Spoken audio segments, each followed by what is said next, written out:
Hi, and welcome to Teletalk. I'm Liv. And I'm Ben. And on this episode, you'll hear our carefully considered and not at all random thoughts on a show we like.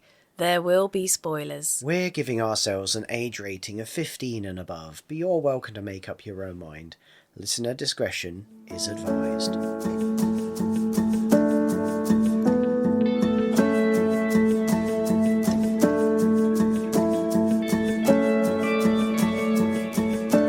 This week, we're ill.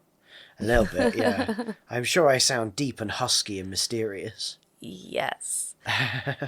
Anyway, Oak Island. Season 13, Episode 8, Into the Fold. Yes. A rubbish title it's this really week. Bad, yeah. Yeah. While it ties into stuff that happens, it's a bit like, eh. Yeah. It sounds cool, but it relates to barely anything. It should be like hold 'em or fold 'em, or know when to hold, know when to fold. Yeah, or something. Envelope-y coin. I was just trying to think of something and then realised I didn't actually have any ideas. You'll critique it, but you don't have a better idea. Yeah, yeah. Whereas I came with ideas. You did. I did.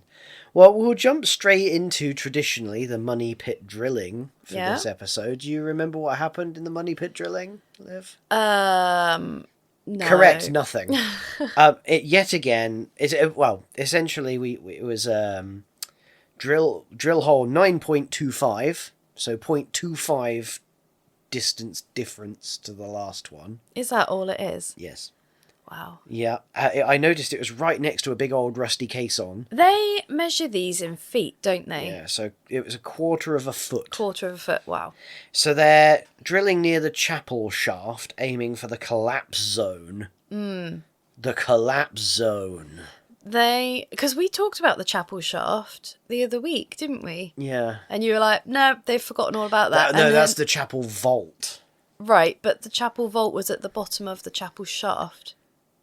I think those are different because the chapel drilling and the chapel because they showed us the image of them pushing the corner of the chapel vault out the way and into the loose material of the solution channel. So I guess I have to acknowledge that you were right. That the chapel vault is what they're assuming has collapsed into the mythical. I think at this point they think that any treasure is in the channel. What is it? Solution channel. I think they think anything that's there is going to be there. And so they don't really know, but they're chasing all of it. Yeah. But Steve Guptill is very excited about this area, isn't he? Yeah. Yeah, the money pit. No, I mean this specific hole. He's like, we need to put a bigger one down here. I don't know why, because they find jack all. Well, they find a ghost metal again. That's right, another one, yeah. Another one. Yeah. But this time they've had it up to here with this stupid ghosting, so they're going to send the whole core for testing. Yeah, that's right. We can't because like you pointed out, the last couple of times they haven't actually scanned the bag of sample. Which suggests that Emma has gone through it all with the metallurgy and found nothing. Yeah. So now, as you say, they're sending the whole core. As you pointed out in our last episode, she's worthless anyway. I didn't intend to be that harsh. Yeah, you didn't intend to, but that was basically a character assassination of her entire purpose. Yes, and I do feel bad about that. But on that episode, she did not come across very well. I do feel bad about that. But. And that but word really undermines all of that. Anyway. But that was the money pit drilling. Is that really it? Yeah. They drilled. Do you know what I was thinking, though, about them doing this sending the whole core off? Because these core samples have come up and they've been put in these plastic bags, and the plastic bags have been dragged over to the table. And then Terry Matheson slit them cut open. How are they going to now get this whole core to a lab? Are they going to rebag it? How are they going to get it back in the bag? I think they'll spoon it in. What? They'll just have to put it in lots of bags. But then it's all going to be muddled up, and they're not going to know what level it's from. Yeah. Because presumably, if they're sending the whole core, they're sending from the very top. I think you're thinking about this too much. I don't think they're actually that scientific. But they usually are. When the core samples are handed over from the drillers to the Terry Mathesons. The Terry Mathesons of this world. Yeah, they're very clear to say it's from this point to this point. It's from 90 foot to 100 foot. It's from 100 foot to 120. You know, that's only because they want to know where it was from. Yeah, but is that not going to be the same? But what they'll do is when they say the whole core, they're only going to take the mushy stuff at the bottom. So they're like, well, this is so everything. All the solution channel stuff, not from 10 foot. Yeah. I see. That's not really the whole core then, is it? All right, so that's what happened at the money pit. Okay. Moving on to the swamp. Swamping about. Yep. Do you remember any of what happened? Okay. So it's a tale of two halves of the swamp. The first bit, we have Alex, Peter, Gary, and Billy. And they're in the southwest corner, where we've done quite a lot of swamping this season. Because they haven't explored this area before, so this season is this time. Yeah, and it's where they found the hand cannon and all of that malarkey. They've got their permits. Yeah. And really it was much ado about not a lot. They find what they claim to be another bit of ship's railing. Oh, yeah. Yeah. And they're like, yeah, that's definitely railing. I mean, it is a nicely shaped piece of wood. It just feels to me like they're going, anything in the swamp is a ship, and so we will just decide it is a ship as opposed to just any old generic What wood. else could this have been from? Yeah, wood, right? Well, if you've got a railing on a ship, that might be similar to a handrail, maybe like you would use on a staircase. Yeah, and maybe that was on the winding road. Yeah. You know, it could have been a rail from loads of different things. Yeah, short of it having printed on it, "Yar, this be from a pirate ship." That seems unlikely. Yeah. But yeah, that was kind of it for that They're part going of to it. C-14 it, aren't they? They were trying to decide if it was big enough to age like that. Yeah, and yeah. Someone said, yep, it's definitely big enough. Yeah. And then the second half of it was Katya, Derek Couch. Again. And Billy. And in prime Liv style, Billy spotted some old glass from his cockpit. Ah. The squared and large, what Katya thinks is a medicine bottle fragment. It is quite big for a medicine bottle, I thought. But then again, she knows more than I do. It must have been from Big Pharma. Yeah. Big medicine. But here we get to see a lot of Katya's knowledge, don't we? Because she talks a lot about what makes it older, the types of things to look out for. Cloudiness, folds, seams. Bubbles. Seams. Yeah. Bubbles. And she decides that it is quite old. Yep. But she doesn't hazard a guess as to how old. That's going to be examined by someone else. Not Emma Culligan, because that ain't metal. Nope. Ha. They also find some deep wood. I've written down. Okay. They found some wood from quite deep, and they find that 100 foot from the old ship railing that they found ages ago. Is this the thing that looks like a spike, but a smaller one, like a marker point? No, that was a different one. They then also find the cut stake. But yeah, they found some wood really deep in amongst the peat.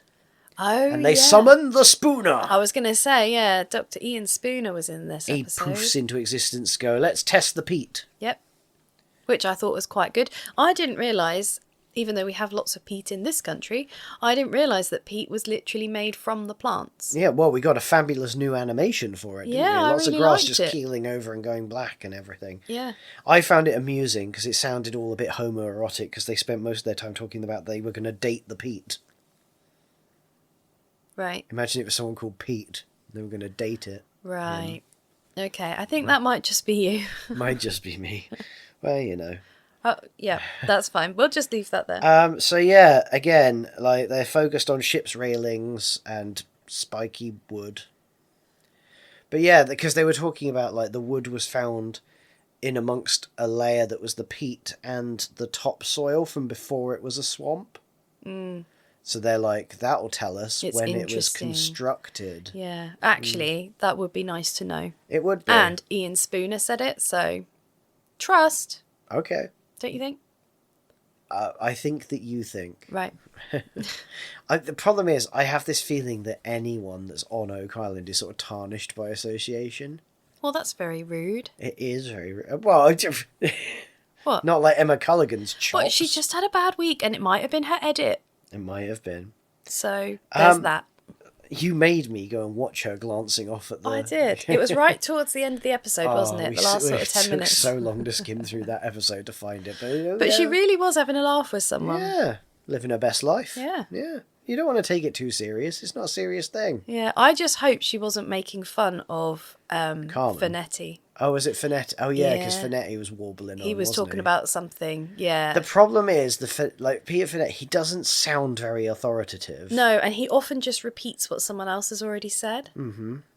So... You know it's really serious when they break out Rick to come and cry. Oh, yes, we've had that once already this season. Well, he always cries at the beginning, doesn't he? Boo-hoo-hoo. Episode 1. Yeah. Okay, so we then move on to the rest of our the rest of the meat of the episode was centered around Lot 5. Yes. There's Lot 5 archaeology and Lot 5 scanning. I suggest we go for the archaeology first because it's the best. Okay. They find loads of stuff this episode. Again, they're just finding stuff left, right, and centre each episode at the minute. Do you remember any of what they found, Liv?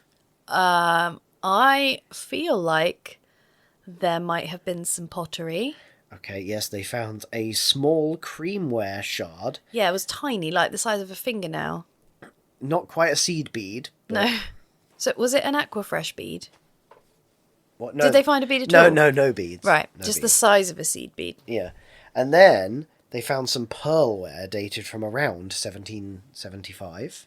Isn't that what you just said? No, that was creamware. Oh my god, Creamware, pearlware. Then Ethan finds a large piece of red earthenware with a floral decoration. Oh yeah, that was quite pretty. And they were like, that's really hard to date because it's so common.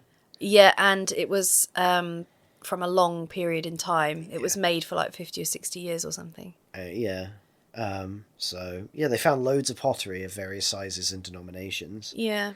But then Isabel finds a gem.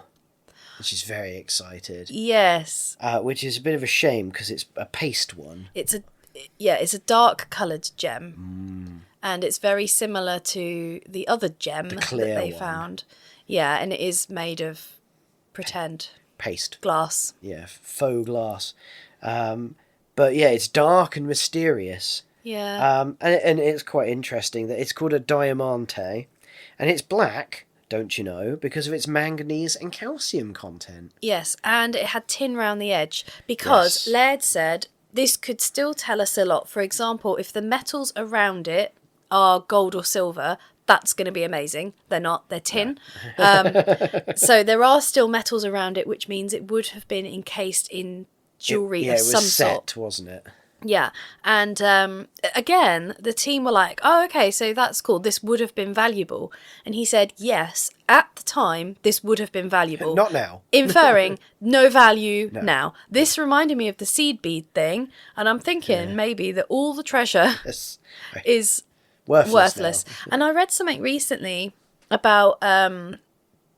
created diamonds, like lab created diamonds. Lab diamonds, they're all the rage now, but actually there's talk that in the future they won't be worth very much at all. Like the paste beads. The paste beads, yeah. So, for example, a ring with a lab diamond in the future will only be worth the gold of the ring.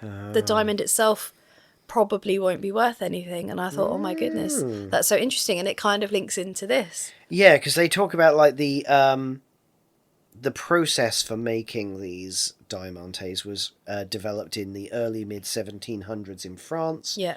It was a really high-grade piece. And, yeah, like you said, Laird was talking about, because it's set in metal, that means it was, like, jewellery. They weren't gems for trade. It wasn't just a big bag of them. Yeah. Which makes sense. And then they link that to the Duc d'Envie. Yeah, because of the time period. And he's French. Yes. As you can tell from his name. And then they flash back to when Doug Kroll had sort of researched and found eight pages of a ship's log that was saying they buried some stuff on an island in Nova Scotia, which totally Oak Island, yada, yada, yada, yada. Yeah, well, that is quite compelling, to be fair, but we've heard it for quite a few seasons. Many seasons now, yes. But that was that, really. It was pretty cool to have them find a gem and then go, oh yeah, it's not really a gem. Well. Yeah. But again, this illustrates that they're moving and resolving these things a lot quicker now. Yeah, that's true. Because I'm sure when they first found the clear gem before, the paste gem, they dragged that out over 2 or 3 episodes. Yes, because it could have been a diamond. Yes, I mean, it's obviously not. But yeah, bless it, Isabel was so excited to find it. I think I found a gem! Oh. Well, and it sort of is a gem, and it does still tell a story. It's just not a wealthy story. Yeah. Well, it's somewhat of a wealthy story from a bygone age. It's just not valuable treasure. Yes. It's like costume jewellery. Yeah. Yeah. Oh. I mean, the thing is, I suppose, back in France in the 18, whatever you said. 1700s. Yeah. The technique for making these things was very difficult, whereas now, I mean, you could probably 3D print something similar. Well, yeah, and plastic. Yeah. Yeah. So we'll round this out with Lot 5 scanning. Yeah, so this leads us into the title of the episode.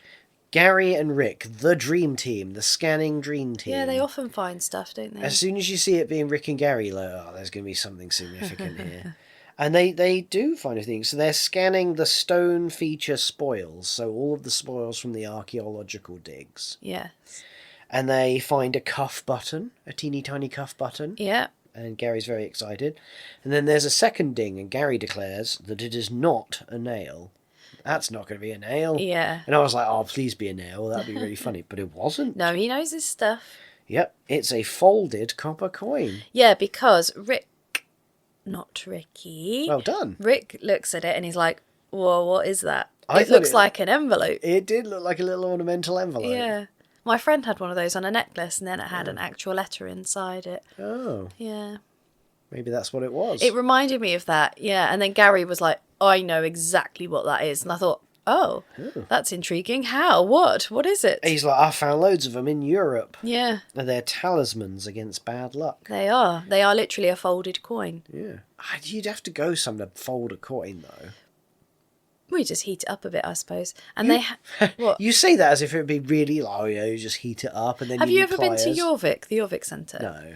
In the Jorvik Centre, when I was a child, I don't know if they still do it, you can make your own coin. Oh, that sounds cool. Because it's relatively thin metal. Okay. It's just like if we tried to, like, in the UK, we have pound coins or 10p. If you tried to fold those, it would be really hard. Yeah, but if you heat it up, like I said, and they had the kilns and everything. And Rick says that people don't just throw away money. For this to be buried in the ground, it was done with a purpose and for a reason. Because you don't, do you? You don't think, I'm just going to chuck a quid down there. And it's like, yes, Rick, we've already established it was to ward against bad luck. And they do it. They literally throw this money away to ward against bad luck. No, they're not throwing it away. Depends on your definition. No, it doesn't. Well, considering they've spent most of their time going, oh, look, people that worked on the roads had pockets, and those pockets had coins. Dropped. Not purposefully buried. No. But yeah, this was done between the 1200s and the 1800s, so it's quite a wide range. Yeah. I think we're going to find out about it next week. Emma Culligan will get her mitts on it, and she'll be like, it's before the 1800s. Yeah. And then you'll be like... Well, between the 12 and the 1800s, it's before the 1800s. No shit, shut up. Like, I was just making that... I was just, like, attributing that to her. I don't think... She hasn't said it. Don't get angry at her for Well, the thing is, they might said. be able to date the coin, I suppose, in theory, if there's a date on it. I would be impressed if she can do the XRF and see the numbers, inside if there are numbers. It. Yes. When did numbers go on the coins? Because a lot of these are dated because of what king was on them or whatever, or emperor. What would be weird is if there was a coin with BC on it. Yeah. Oh, psychic. But they wouldn't know it was BC and BC. I know. God. It's clearly a fake. Yeah. But Gary declares it as a top pocket find. Yep. So that's a pretty TPF? resounding... Yeah, yes, TPF. And that's the episode. Yeah. Would you believe it? I would. Would Do you know you? what? It sounds a bit boring now that we've said it, but I did quite enjoy watching it. Yeah, it was all right. I gave it a solid 4 ghost metals out of 7. I see. Mostly because I found a load of stuff. Yeah. And, ghost metal sounds epic. The thing is, I was going to rate it higher, like as in 9. But as we've talked through it, I've gone, I'm not sure actually. Yeah. So I think I'm going to demote it to an 8. An 8? 8 out of 10. 8 out of 10. Yeah. Which, again, in your scoring middle system of the road. is... Yeah. But, still good. I still want to keep watching. Yeah, I mean, I am interested in this folded coin. I've never heard of this phenomena before. No, and I love how much stuff they are just pulling out of these archaeological digs. Yeah. They were getting real archaeology being done, which is nice. It's a shame in many ways with this folded coin that they didn't find it in situ. Yeah. Because it would have been nice to know exactly where it was. Was it near an entranceway? Was it I hadn't in the middle of the room, like part of the foundation? Yeah, it's a shame. And also, isn't Gary scanning before they dig?